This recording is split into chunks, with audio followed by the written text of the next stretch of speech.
Ay, nako, naglalamierda po ako ngayon. Nakalimutan ko na kailangan mag-spokes hour. Kasama ko po ngayon, mga taga Boracay, no? Mag-ama sila. At miss na miss ko na tuloy ang Boracay. Sabi ko nga, sana makauwi ako kasama nila, no? Pero hindi pa po pwede, so we'll have to wait and we'll only have to dream about Boracay for now. Pero pag-usapan po natin ngayon, ang dami nagtatanong sa akin. Ngayong natanggal na si Alan Peter Cayetano as Senate President, anong mangyayari sa kanyang petisyon na hinain sa Korte Suprema?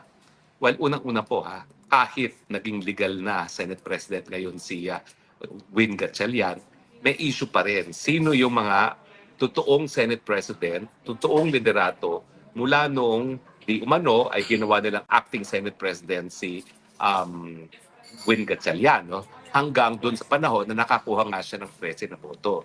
Importante po na magbigyan linaw yan. Bakit? May mga checking pinamahan. Sino ba talagang dapat ang mga pumirma sa checking yan? Unang-una, no? Pangalawa, sino ba talaga ang mga naging chairman ng committee, no? Dahil kung totoo na naging legal na chairman itong si Win Gatchalian, ibig sabihin, walang visa yung ginanap na pagdinig ng Senate Blue Ribbon Committee na pinamunuan ni Senator Rodante Marcoleta. Ano ang importansya niyan? Well, nagdemanda po kasi napakadaming tao laban doon sa mga Grade 18 Marines at yung kaso ng libel laban sa kanila, depende nga yan kung legal yung naging investigasyon ng Blue Ribbon Committee sa ilalim pa ni Rodante Marcoleta, no, sa napamumuno ni Alan Peter Cayetano. At bukod pa dyan, siyempre, malaman natin, tama ba yung sinasabi ng Win Gatchalian na yung Avellino versus Cuenca ang legal na basehan nila para sila maging legal na acting Senate President at naging acting hindi lang acting, no? Kundi yan din yung legal na basehan kung paano at bakit nila sinasabing napalitan ni Tulfo itong si Pia Cayetano bilang chairperson ng Senate Blue Ribbon Committee. Now, totoo po na kinakailangan ma-resolve yung mga issue na yan. Ang problema po, ang Korte Suprema, dahil sila po ay mga walang mandato, sila ay appointed lang ng presidente, hindi gaya ng mga senador at mga congressman na pinuboto ng taong bayan, meron silang tinatawag na judicial prudence, no? Na hanggat maaari, hindi nila paghihimasukan yung mga gawain ng mga tao na mayroong mandato galing sa taong bayan. Kaya nga, may mga pagkakataon na miski dapat nagdedesisyon kaagad, hindi sila nagdedesisyon. Ito po yung nangyari doon sa nauna na nga petisyon ng final na isang public school teacher na nagsasabi na ideklara na legal itong sila Win Gatchalian. No? Ang sabi ng korte, walang standing. Kasi nga, ayaw ng korte maghimasok. Dahil sa totoo, gaya ng sinabi ko doon sa nauna nating broadcast, sa totoo lang, kami, nung panahon ni Chief Justice Davide, na si Chief Justice Davide ang ini-impeach, kami nagsampa ng kaso para pigilan yung proseso, nagwagi kami. Ang sabi ng Korte Suprema, pinagbabawal yung impeachment complaint na hinain nila Geputidoro laban kay Hilarion Davide. Pero yung mga panahon na yun, wala rin kaming personalidad kasi kami mga ordinaryong mamamayan.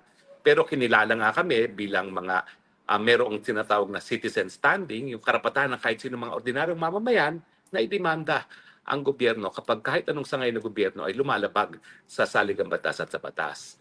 Ibig sabihin, iiwas pusoy ang Korte Suprema hanggat maaari kung ang desisyon niya ay magkakaroon ng impact doon sa desisyon ng mga taong may mandato. Kasi sa demokrasya nga ay dapat they defer to the will of those na hinalal ng taong bayan kesa doon sa appointed lamang. Pero alam niyo po, maski ang mga mahistrado ay walang mandato galing sa taong bayan, ang kanilang katungkulan naman ay itagulod ang pinakamataas na batas sa ating bayan, yan ang ating saligang batas. Sa totoo lang po, kaya tinatawag na co-equal branch ang judiciary, miski wala silang militar, miski wala silang mga armas, ay dahil ang kanyang kapangyarihan naman ay dahil tinataguyod niya yung katas-taasang batas sa ating lipunan, ang ating saligang batas. Kaya hindi dapat na palagi na lamang na mag-exercise ng judicial prudence ang ating Korte Suprema, lalong-lalo na kung ang isang bagay ay una, transcendental importance. Kapag kailangan napaka-importante ng issue at sa tingin ko naman ang Korte Suprema ay nagiging consistent na yung usapin kung ano talaga ang proseso na nakasaad sa saligang batas ay isang issue na involving transcendental importance. At pangalawa, paulit-ulit na sinasabi ng hukuman na maski wala ng case or controversy, kapag ito ay po pwedeng maulit at umiiwas sa judicial review, o yung tinatawag na capable of reputation but evasive of judicial review, po pwede pa rin magdesisyon ang Korte Suprema. Pero ang suma total, bagamat itong issue involving transcendental importance at saka issue involving something na capable of being repeated and yet evasive of judicial review are kinikilalang exceptions, no? O pagpapaliban, maliban doon sa rule na hindi dapat magdesisyon kung wala ng case or controversy, sa tingin ko, dapat magdesisyon pa rin ang Korte Suprema. Kasi nga, mauulit at mauulit muli yan. O ayan, parating na naman yung impeachment trial ni BP Sara. At gaya ng aking prediction, sinasabi na Luistro na yung number of votes daw na kinakailangan, hindi dapat nakabase doon sa total members ng Senate. Bagamat yan ang nakasaad sa saligang batas, no? Na 2/3 of all members of the Senate. Pero dahil nauna nang sinabi ni Win Gatchalian na yung pagbabasihan ng mayorya ng quorum o di naman kaya pagbabasihan ng boto para sa Senate President ay hindi nakabase sa total na numero ng Senado, kundi yung numero lang ng mga senador na po pwedeng sumapi sa botohan.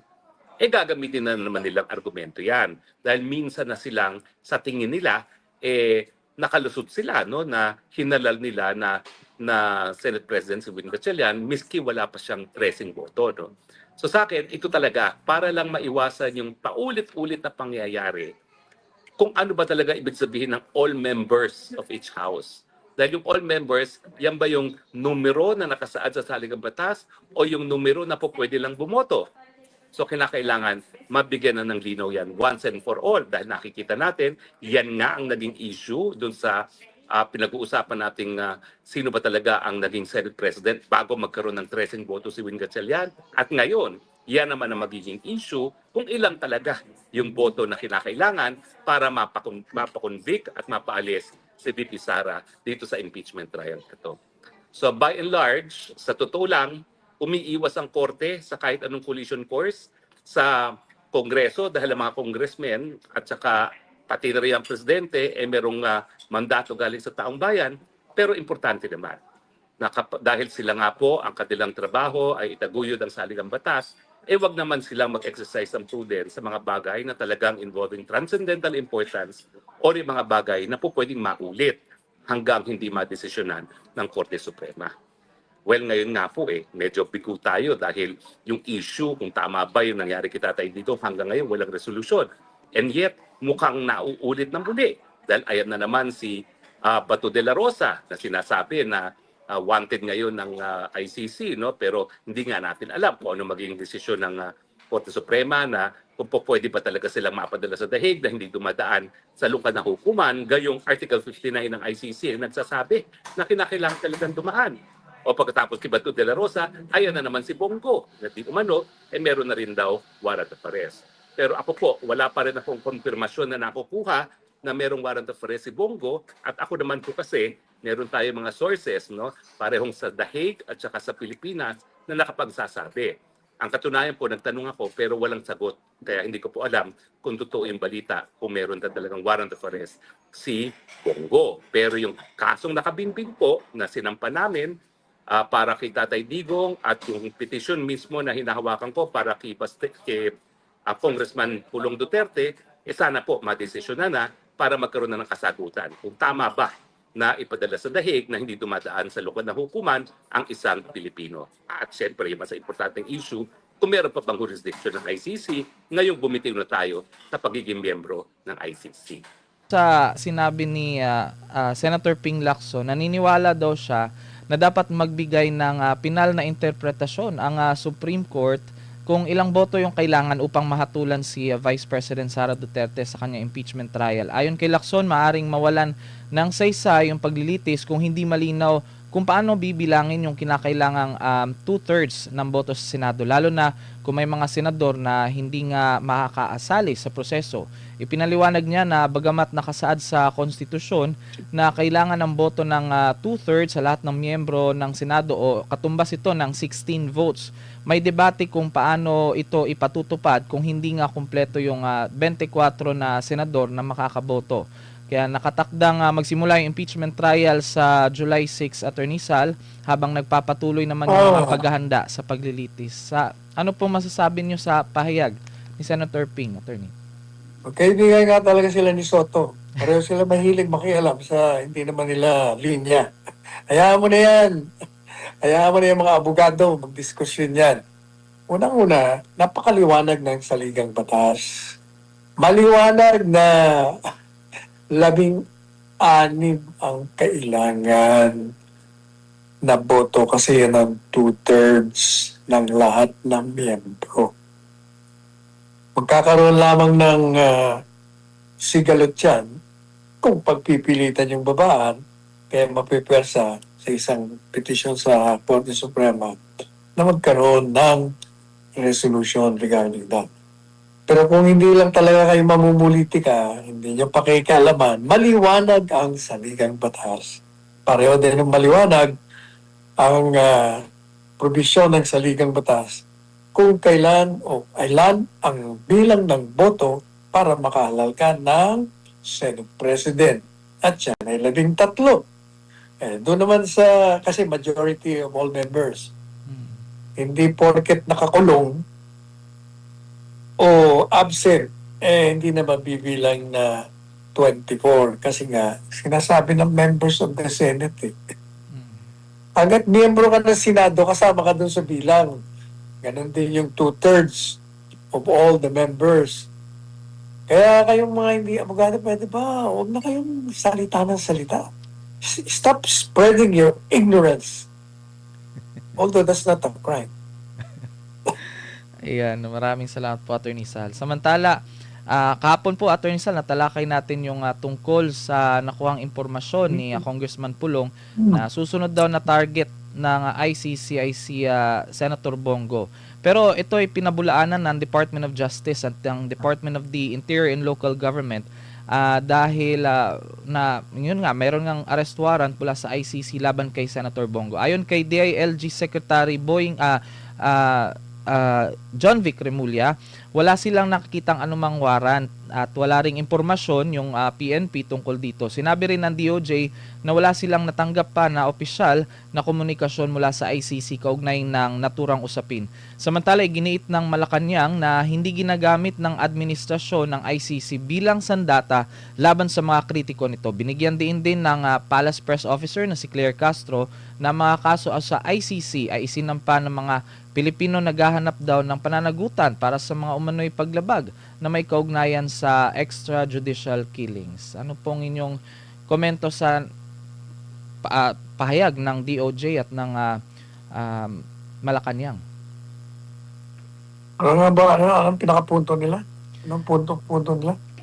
Sa panig po ng DOJ, Attorney Sal, at ng DILG, ay so far, wala naman sila natatanggap na update.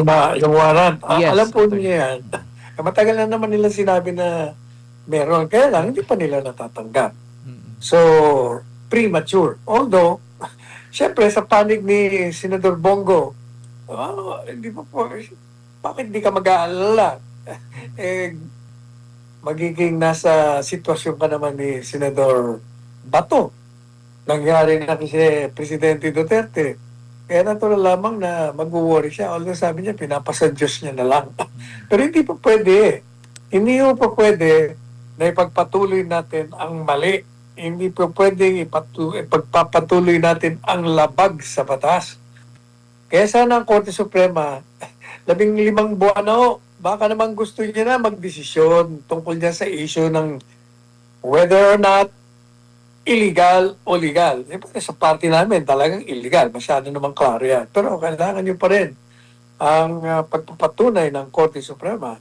Kaya kung maaari lang naman, mga honorable justices of the Supreme Court, magdesisyon na po kayo. Ayan.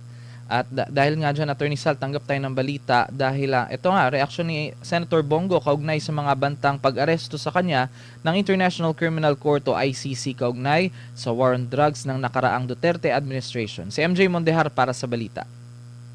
Ayon sa isang highly reliable source, si Davao City Congressman Paulo Duterte, handa na umano ang ICC warrant of arrest laban kay Senator Bongo. Bukod sa senador, may 2 pang dating police officers na inisyuhan din umano ng warrant. Balat naman ni Congressman Duterte sa Marcos government, wala na raw katapusan ang paggamit ng kasalukuyang gobyerno sa ICC bilang political tool laban sa mga kalaban nito. Tanong din ng kongresista kung may natitira pa bang awa o hiya ang Marcos government sa paggamit sa mga ahensya ng gobyerno upang supilin at di kaya patahimiki ng mga kalaban sa politika. Mariin namang itinanggi ng DILG at ng DOJ na may natanggap silang anumang impormasyon kaugnay ng sinasabing ICC warrant laban kay Senator Go. Ayon naman kay dating Senador Antonio Trillanes, wala pa raw ICC warrant laban kay Go. Pero kung mayroon man niya sa hinaharap ay hindi umano ito malalaman ng senador. Katulad niya na nangyari sa arrest warrant ng ICC laban kay dating Pangulong Rodrigo Duterte. Sa kanyang official statement, sinabi ni Senator Go na wala siyang nilabag na anumang batas ng tao o batas ng Diyos sa nakaraang pamahalaan. Isa si Go sa mga pinangalanang co-perpetrator sa kasong Crimes Against Humanity laban kay FPRD na kasalukuyang nasa ICC detention facility. Ayon pa sa senador, ipinagpapa sa Diyos na lamang niya ang lahat ng nangyayari sa kanyang buhay. Umasa rin ng senador na hindi mapupolitika ang usapin ng sinasabing ICC warrant laban sa kanya. Nataon naman ang usapin ng umunoy ICC warrant laban kay Go habang papalapit ang impeachment trial ni Vice President Sara Duterte sa July 6. Isa si Go sa mga magsisilbing Senator Judge sa Senate Impeachment Court. Kabilang rin siya sa Cayetano Block sa Senado na may 11 pang kasapi. Narito ang mga reklamong kinahaharap ng Cayetano Block o ngayon ay minority senators. Si Senator Ronald Bato de la Rosa ay mayroon ding ICC warrant at hindi na pumapasok sa Senado. May 90-day suspension naman bilang mambabata si Senator Jingo Estrada kaugnay ng graft at plunder case na may kinalaman sa flood control project sa Bulacan. Sina Senators Mark at Camille Villar ay nahaharap naman sa kasong isinampa ng Securities and Exchange Commission kaugnay ng umunoy market manipulation, insider trading at misleading disclosures sa Villar Land Holdings Corporation. Nahaharap naman si Senator Rodante Marcoleta sa mga reklamong plunder at indirect bribery na isinampa sa Ombudsman. May legal actions na ang mga nabanggit na senador sa nasabing mga reklamo. May 13 kasapi naman ang bagong Senate majority sa ilalim ni Senate President Win Gatchalian. Sa 24 na senador, 2/3 o 16 na boto ang kailangan para makonvict ang isang opisyal. Para sa Diyos at sa Pilipinas kung mahal, MJ Mondiha, SMNA News. Ayan, Attorney Sal. Bukod nga sa sinabi ni Senator Bongo na ipagpapasa Diyos na lang niya ang lahat ng mga nangyayari sa kanya ngayon, ay meron pa ba siyang pwedeng gawin, Attorney Sal? For example, yung mag-file ng petition sa Supreme Court, katulad ng mga nakaraan kay Senator Bato, Attorney? Kahit hindi na siya mag-file, basta may i-resolve na lang. Kasi yung sitwasyon niya, pareho kay Bato, pareho kay Presidente Duterte. Desisyon na lang talaga ng Korte Suprema ang